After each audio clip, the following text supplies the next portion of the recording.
Hi friends, welcome back. ഞാനിന്നൊരു കഥ പറയാൻ പോകുകയാണ്.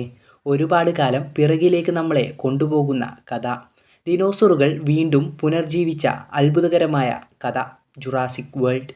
അതൊരു സിനിമ ആയിരുന്നില്ല, അതൊരു സ്വപ്നമായിരുന്നു. സ്റ്റീവൻ സ്പീൽബർഗ് എന്ന സിനിമാ മാന്ത്രികൻ നമ്മുടെയൊക്കെ കുട്ടിക്കാലത്ത് തീർത്ത ഒരു മായ സ്വപ്നം. ആ സിനിമ കണ്ട് ഭയന്നും അത്ഭുതപ്പെട്ടും നമ്മളിൽ പലരും സിനിമയെ സ്നേഹിക്കാൻ തുടങ്ങി.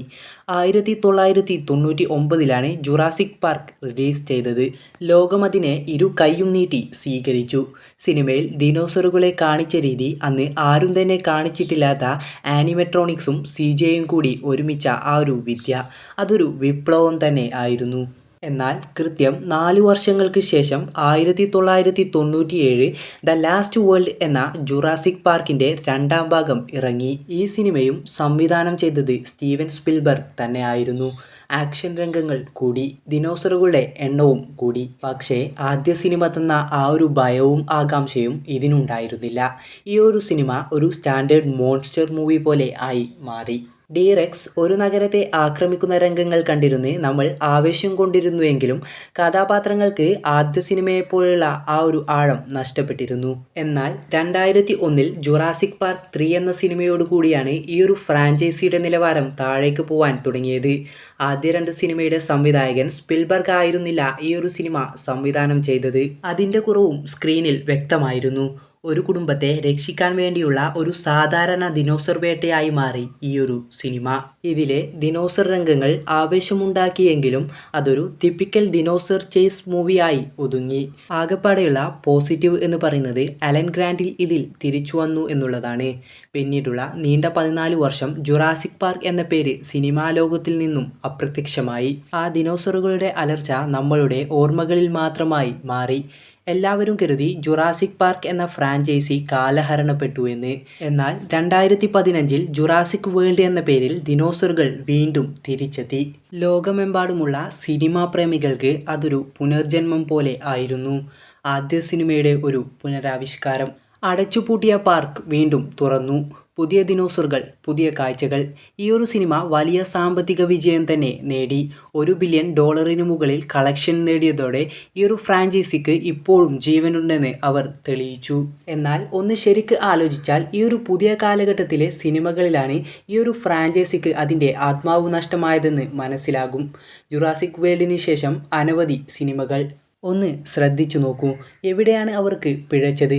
നമ്മൾക്ക് ഓരോ പോയിന്റുകളായി പരിശോധിക്കാം. അതിൽ ഒന്നാമത്തെ പോയിന്റ് എന്ന് പറയുന്നത് കഥാപാത്രങ്ങളുടെ ആഴമില്ലായ്മയാണ്. ആദ്യത്തെ സിനിമയിൽ ഉള്ള ഡോക്ടർമാർക്ക് വ്യക്തമായ ഒരു സ്വഭാവവും ലക്ഷ്യവും ഉണ്ടായിരുന്നു. എന്നാൽ പുതിയ സിനിമകളിലെ കഥാപാത്രങ്ങൾ വെറുമൊരു ആക്ഷൻ സിനിമയിലെ നായകനും നായികയും മാത്രമായി ഒതുങ്ങി. രണ്ടാമത്തെ കാരണം എന്തെന്നാൽ CGIയുടെ അമിത ഉപയോഗമാണ്. ആദ്യ സിനിമയിൽ CGIയും ആനിമെട്രോണിക്സും തുല്യമായിരുന്നു. അതുകൊണ്ട് തന്നെ ആ ഒരു ദിനോസറുകൾക്ക് ജീവനുണ്ടെന്ന് തോന്നിപ്പിച്ചു. പക്ഷേ പുതിയ സിനിമകളിലേക്ക് വന്നാൽ എല്ലാം CGI ആണ്. ഒരു ദിനോസർ വരുന്നത് മുതൽ അതിൻ്റെ ഓരോ ചലനത്തിലും CGI വ്യക്തമാണ്. ഇത് ഭയത്തിൻ്റെ തീവ്രത കുറച്ചു. ഒരു ഗെയിം കളിക്കുന്ന ഫീലാണ് പ്രേക്ഷകരിൽ ഉണ്ടാക്കിയത്. എന്നാൽ മൂന്നാമത്തെ കാരണം എന്തെന്നാൽ ഭയത്തിന് പകരം ആക്ഷൻ രംഗങ്ങൾക്ക് ഇമ്പോർട്ടൻസ് കൊടുത്തു. ആദ്യ ജുറാസിക് പാർക്കിൻ്റെ ക്ലൈമാക്സ് എന്നത് വൈദ്യുതി പോയ ഒരു പാർക്കിൽ നിന്നും രക്ഷപ്പെടാൻ ശ്രമിക്കുന്ന ഒരു കൂട്ടം ആളുകളുടേതായിരുന്നു. അതിന് അതിൻ്റേതായ ഒരു ക്യൂരിയോസിറ്റിയും ഭയവും ഉണ്ടായിരുന്നു. ഡി-റെക്സിനെ നേരിട്ട് കാണുന്നത്, അല്ലെങ്കിൽ ദിനോസറുകൾ കമ്പ്യൂട്ടർ ലാബിൽ വേട്ടയാടുന്നത്, അതൊക്കെ പ്രേക്ഷകരിൽ ഭയം നിറച്ചു. എന്നാൽ പുതിയ സിനിമകളിൽ വന്നാൽ ദിനോസറുകൾ വെറുമൊരു ഫൈറ്റിനുള്ള ഉപകരണങ്ങളായി മാറി. ദിനോസറുകൾ തമ്മിലുള്ള fight Godzilla versus Kong cinema കാണുന്നത് പോലെ ആയി മാറി. നാലാമത്തെ കാരണം എന്ന് പറയുന്നത് ഒരു ബന്ധമില്ലാത്ത സ്റ്റോറി. ഇവരെക്കുറിച്ചാണ് പറഞ്ഞു വരുന്നത്. ദിനോസറുകൾ ഇറങ്ങുന്നു, ആളുകൾ അവരുടെ കൂടെ ജീവിക്കുന്നു, ദിനോസറുകളെ വളർത്തുന്നു, അവർക്കൊപ്പം ജോലി ചെയ്യുന്നു. ഇത് തിയേറ്ററുകളിൽ കണ്ട പ്രേക്ഷകരിൽ ചിരി നിർത്താൻ പറ്റില്ല. ഇനി നമ്മൾക്ക് ഏറ്റവും പുതിയ സിനിമയായ റീബർത്തിലേക്ക് പോകാം. ഈ സിനിമയുടെ പേര് ഒരു പ്രതീക്ഷയൊക്കെ നൽകി, പഴയ ഒരു പ്രതാപത്തിലേക്കുള്ള ഒരു തിരിച്ചുവരവ്. ബട്ട് ഇതും ഫ്ലോപ്പായി. ഈ ഒരു സിനിമയിൽ എനിക്ക് ആകെ ഇഷ്ടപ്പെട്ടത് ഈ ഒരു സീൻ മാത്രമാണ്. മറ്റൊരു സീനും എനിക്ക് ഇഷ്ടപ്പെട്ടിട്ടില്ല. ഒരു സത്യം എന്തെന്നാൽ സ്റ്റീവൻ സ്പിൽബർഗിന് പോലും ജുറാസിക് പാർക്കിന് ശേഷം അതിന് മികച്ച ഒരു ദിനോസർ സിനിമ ഉണ്ടാക്കാൻ കഴിഞ്ഞിട്ടില്ല. പിന്നീട് വന്ന ഒരു സിനിമകൾക്കും അതിനേക്കാൾ ഉയരത്തിലെത്താൻ സാധിച്ചിട്ടില്ല. അവർ ദിനോസറുകളെ വലുതാക്കി, പക്ഷേ കഥ ചെറുതാക്കി. ഇനിയെങ്കിലും ഈ ഒരു ഫ്രാഞ്ചൈസിക്ക് പഴയ പ്രതാപത്തിലേക്ക് മടങ്ങാൻ കഴിയുമോ, അതോ ലാഭം മാത്രം ലക്ഷ്യമിട്ട് അവർ ഇനിയും സിനിമ ഇറക്കുമോ? എനിക്കറിയില്ല. പക്ഷേ ഒരു കാര്യം എനിക്ക് ഉറപ്പു പറയാൻ കഴിയും.